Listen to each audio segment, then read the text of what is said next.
guys, Yoda Code 43 here today with another tour and drive for you.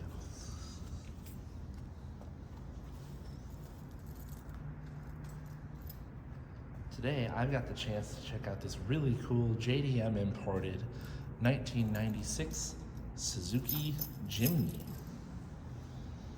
Here's the key, which you can see actually says Jimny in the leather on it. Suzuki Jimny on the other side. First, do a little walk around, talk about the car, where it comes from, stuff like that. So the Suzuki Jimny is technically a K-class car in Japan, meaning it meets certain overall body dimensional and engine size requirements to fit a certain tax bracket in Japan. The engine is no larger than 660 cc's. Yes, that's right, 0.6 of a liter. This one I believe is actually 656 cubic centimeters, so yep, it fits that requirement. And this is actually a car that Nomad Auto Imports has brought in. This one is not for sale. At least not anytime soon. It's going to be driving it for a while. Pretty freaking cool. So yeah, this is a K SUV. Here in the United States, we got something very similar as the Suzuki Samurai with larger engine choices. I believe you could get them here with, well, if you couldn't get them with a rotary, it was a popular swap. You could also get them with a 1.3 liter 4-cylinder with like 70 horsepower or something like that. So they were pretty underpowered here anyway. But this was set up as a really rugged off-roader from the factory. It has front and rear solid axles. It's actually a portal axle in the front. Very cool. And like I say, this one has a 660 cc engine. It's an inline 3-cylinder turbocharged engine. Actually, very similar engine architecture. I believe it's called the K6A. It's timing chain driven, dual overhead cam, and it is very similar to what you'd find in some Arctic Cat snowmobiles here in the United States. So parts are actually able to be gotten here. This particular one you're seeing is painted this wonderful dark blue metallic.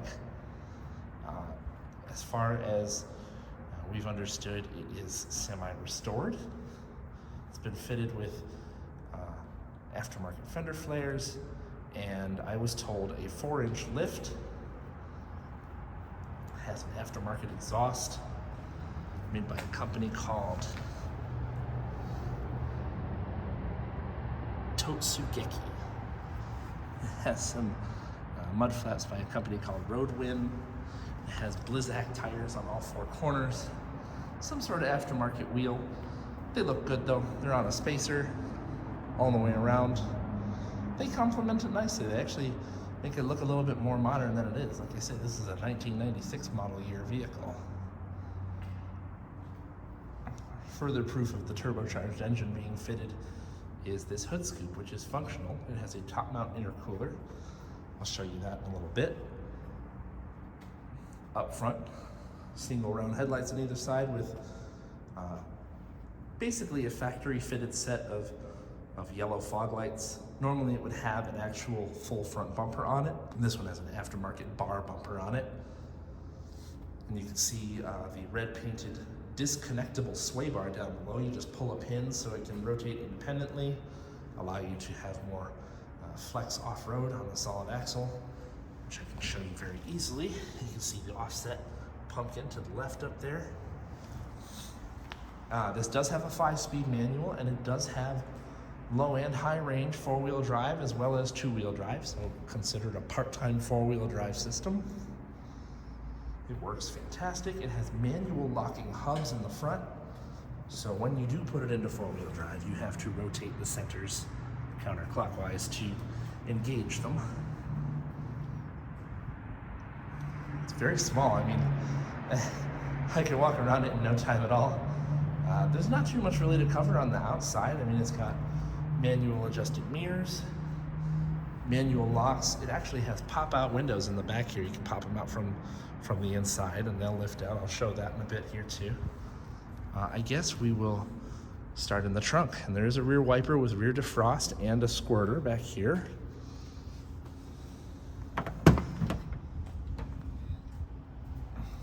So no, there's not really any space behind the rear seats, but these seats very easily move out of the way via this pull to drop the top of the seat. And then if you pull up from the bottom here, that seat folds completely forward and out of the way. Do that to both sides and you've got a fair amount of space back here actually. It's a very boxy space. We've also noticed this, what we believe is aftermarket fitted handlebar up top, which if you're sitting in the back seat, well, there's not a lot of room for your head back here. But this is obviously for off-road purposes to hold on to. I was talking about how the windows pop out. Just fold it out like that. And there you go, you got some nice airflow. This thing seals up amazingly. I mean, we just washed it before we brought it out here to do the video and nothing leaked inside. Bring the seat back down quick. Simple as that. Now, this is a budget-minded 4x4 off-road vehicle, but to be honest, these doors are really solid sounding. And that's just the rear door. And actually, it's got little brush guards on the tail lights as well on both sides. I'm going to show you inside the passenger side first. Pretty basic door panel, roll down windows, little grab handle, and that's about all you get. There's no door storage or anything like that. There is a nice little storage pocket under the glove box here. This is a very solid grab handle for off-roading. We've also noticed that it has another one of those aftermarket handlebars up here, I'm guessing to hold on to, but also they have built-in standoffs for the visors, which is well thought out, so you can still actually use your visors. He's fitted a nice wide-angle curved highway mirror in here as well for visibility. Definitely helpful, I think, especially in a right-hand drive vehicle. It has this wood overlay on the dash, over the center vents here and over the gauges. It has an aftermarket turbocharger pressure gauge where one of the vents normally was here. It has an aftermarket Kenwood stereo system, which is actually really freaking good. There's a small subwoofer under the passenger seat here. And you can see tweeters up on the dash as well. It kicks hard. But this thing is in amazing shape. No droopiness in the headliner.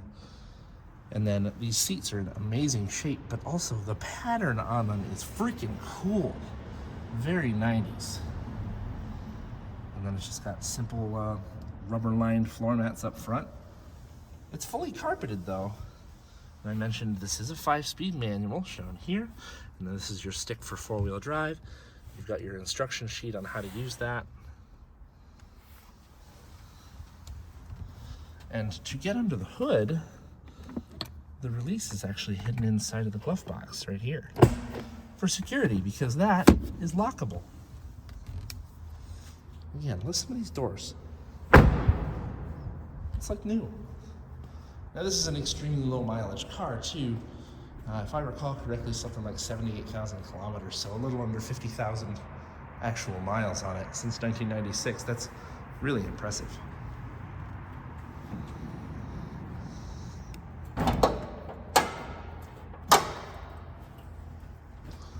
All steel hood. So like I said, Suzuki's K6A twin cam 3-cylinder turbocharged engine, 656 cc's if I recall.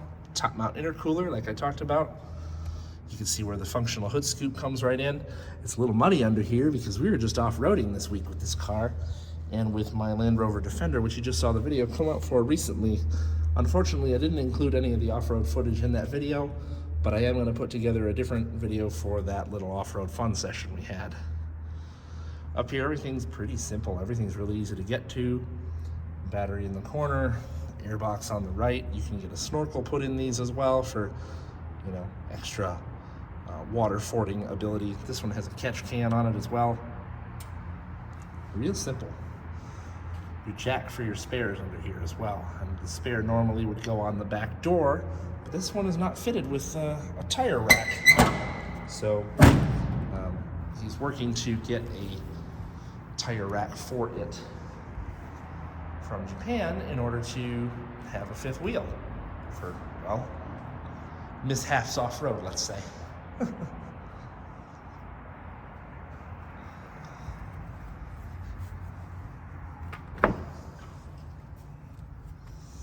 Same thing in the driver's door. What did I say? 78,000 kilometers?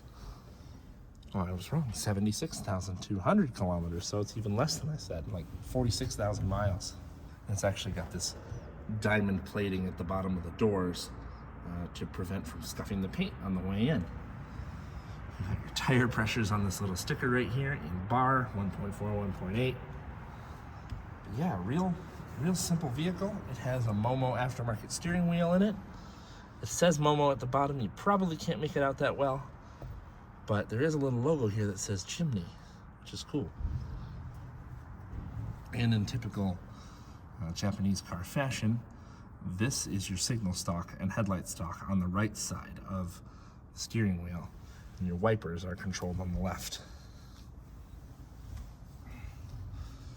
So here I'll take a little opportunity to fire it up and show you the lights. It is a big step up and over into this car.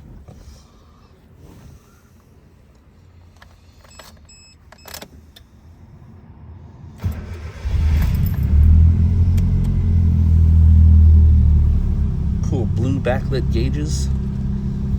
Make sure we're in neutral here. You can see the turbocharger gauge is lit up as well.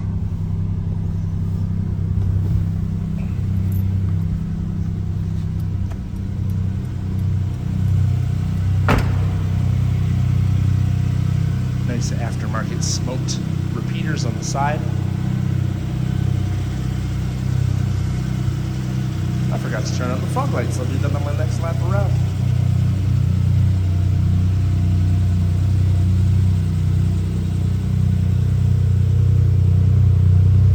Hear that cool, buzzy little throaty exhaust.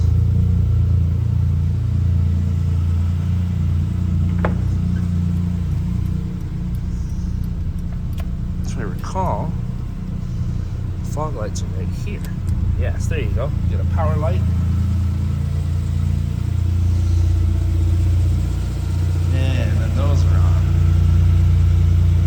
Very cool look. He was following me on the way here. It looked pretty cool from behind. Alright. Well, other than that, we're gonna saddle up and go for a drive. I'll just run a couple extra specs here for you real quick. He tells me he's been averaging 26, 28 miles to the gallon out of it so far with his time with it. Normally they would be rated a little bit higher, but they normally have a smaller tire and not so much lift, so you know they're quote-unquote better aerodynamically than this one would be. You're running out of speed somewhere around 70, 75 miles an hour. It could go faster. Doesn't mean you should, though. Other than that, we're gonna saddle up and go for a drive. All right, we're gonna go for a ride in the Suzuki Jimny. Oh, it's already in first. Fog lights are on too, not that we need them. Don't stall, don't stall.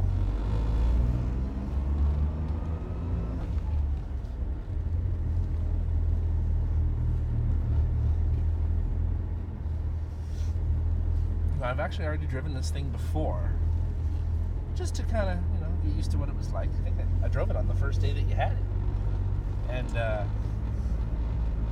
had a freaking blast. Had it pretty well mastered in about 15-20 minutes, how to drive it, clutch it, keep it on the road in the right position. But this is my first time driving it at night. I really like the gauge overlays. Or are those factory that way? Factory. Maybe a different color lighting though? I'm thinking they wouldn't have been blue. Different ones came with different gauges. Oh, okay. There's a lot of option packages for these back in the day, actually. Gotcha. Yeah. The big 2 option packages. You got a base model, a Land Venture, and the Wild Wind edition. I was going to ask which one this technically was. This one you said I think was a Land Venture, right? Yeah. So Land like Venture. your mid-grade model. Yep. Wild Wind is your luxury trim. There's not much difference, actually. I'm sure not. Different alloy wheels and stuff like that, probably. Yes. So yeah, 76,000 original kilometers. That's amazingly low. But you figured this had been semi-restored before, right? Repainted and reconditioned somewhat. Yeah, the frame's been redone at some point. Because we know that it's been repainted. So the frame's in really good condition. The body's in pretty good condition. It's got that one dent in the back. But this is my personal car, so I was more looking towards one that was, low mileage, clean, and then... but usable, not show condition. Yes, yeah. Which I've already taken it to the mounds, so... Yeah. I discussed that we'll have some video on that at some point. First thing you'll notice, if the hood camera picks it up at all, is the blow-off valve in this thing. Yes. It sounds like an air brake on a bus.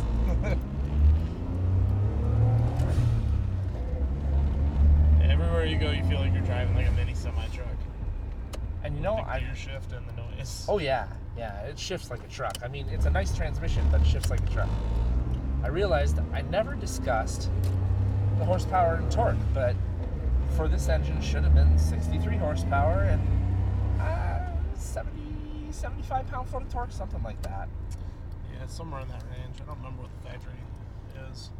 But I know you've told me there's the propensity for aftermarket tunes that bring it up. Yeah, 120 horse. You can get to 120 horse. On stock turbo? No, not on stock turbo. Okay. You can get to 120 horse on upgraded components without having to do internals. There is kits. They're really expensive to bore and stroke it out. Nice. So I think it brings it to somewhere around like 850 cc. That's a big improvement, really. That's a 30% increase. Yeah. There's a kit for that. But the common swaps that I've seen them, mainly in Indonesia, when the people have these, is swapping inside the F10A. 4-cylinder version of the same engine, correct? Yes, previous generation engine though. Belt engine, not chain engine. Yes. Yeah. I'm not sure if there's a reason why people don't swap in K10A. I don't know if there's one available even. Right. But the F10A is like pretty easy to get, like in terms of accessibility.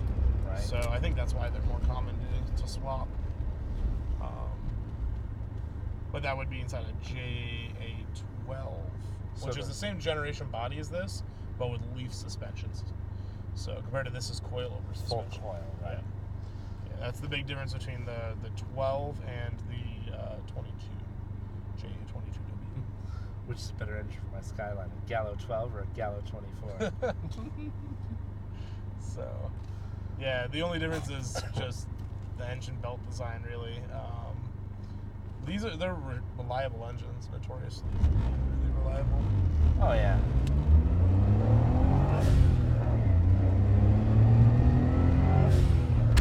Like 40% throttle. Shifting at 5,200 RPM. This shows a hard red line at 7,500, but I have a feeling it'd go a little more than that.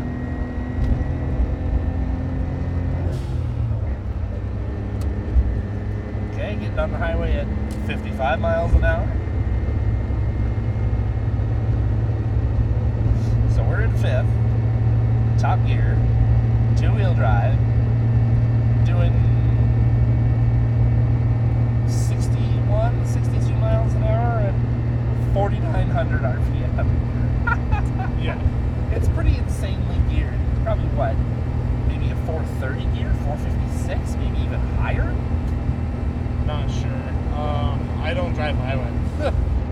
I can tell. I've done it about once and decided not to ever again.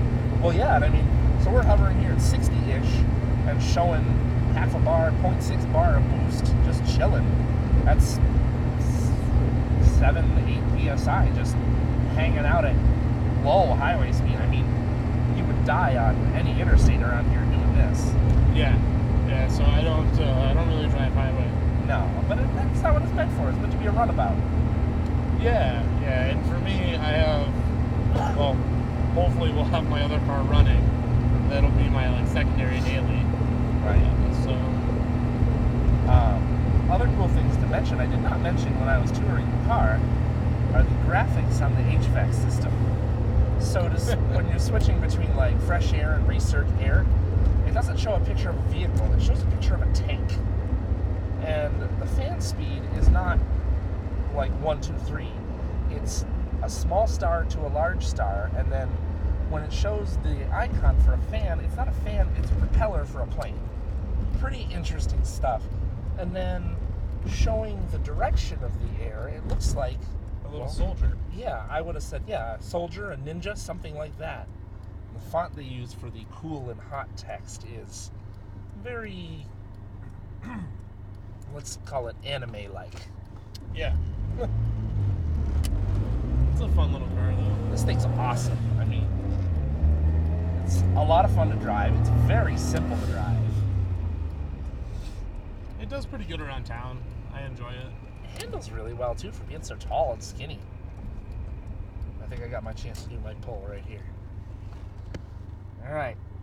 All it's got. Uphill. 2 guys in the car.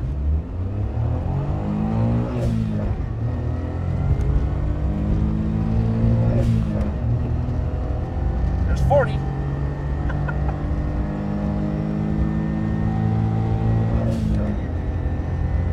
It's 55.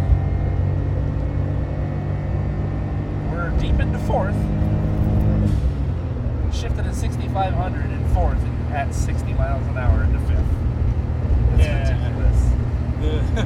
Not highway-friendly gearing. No, the 0-60 time is also not impressive. Yeah. But, I mean, it's a K car, first of all. And yeah. Second of all, it has 4 low, and the gearing in 4 low is so good. Well, you can just creep and crawl everywhere you want to go. Yeah, let off the clutch. It's not going to stall. It'll walk over just about anything. Exactly. But it needs that torque and that low gear in order to do so. I mean, with the little power that it has, but it makes good use of it.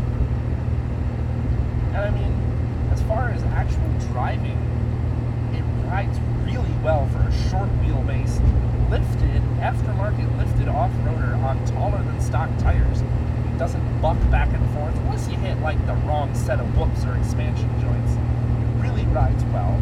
It tracks perfectly straight down the road, unlike a Wrangler. Even a new Wrangler doesn't track nice down the road. It's quiet too. I mean, having a normal conversation at normal volumes with no issue whatsoever. It's remarkably quiet, even with an aftermarket exhaust on it. You can hear the hiss of the turbo if you listen really close. You can probably hear it in the microphone, so that'll be cool. Yeah, and the turbo sounds great in this car. It does. But then it also has like a full Kenwood audio system too. I explained that when I was walking around it. Yeah, the subwoofer underneath the passenger chair. I didn't show it, but I did talk about it. It's probably a little 8-inch, but it kicks pretty hard. It's tiny. But it gets good gas mileage, it warms up quickly. The interior, both AC and heat work, obviously. I assume so far you're running premium in it? Yeah. As you probably should in a turbocharged little engine like this. Yeah, I tend to run premium anytime that I get a turbo engine. Unless it's made for E85. Well, yeah.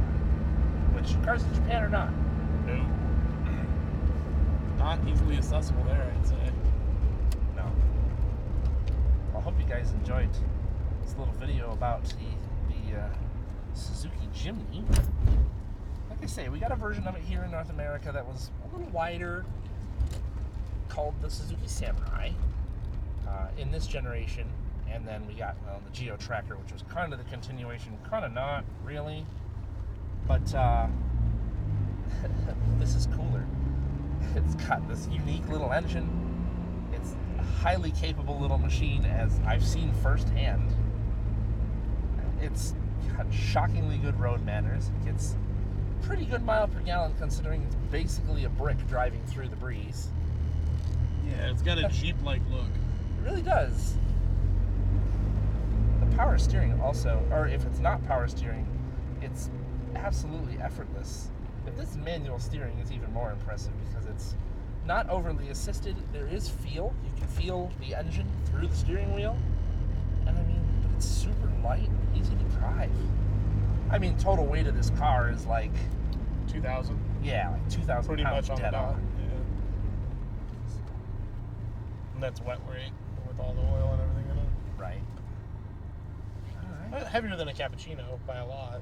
Sure. Like 420 pounds roughly. Yeah. With the same power plant. Yeah. But yeah, hope you guys enjoyed it. And see you next time. Enjoy this little outro of off-roading from my GoPro that we also filmed on this car.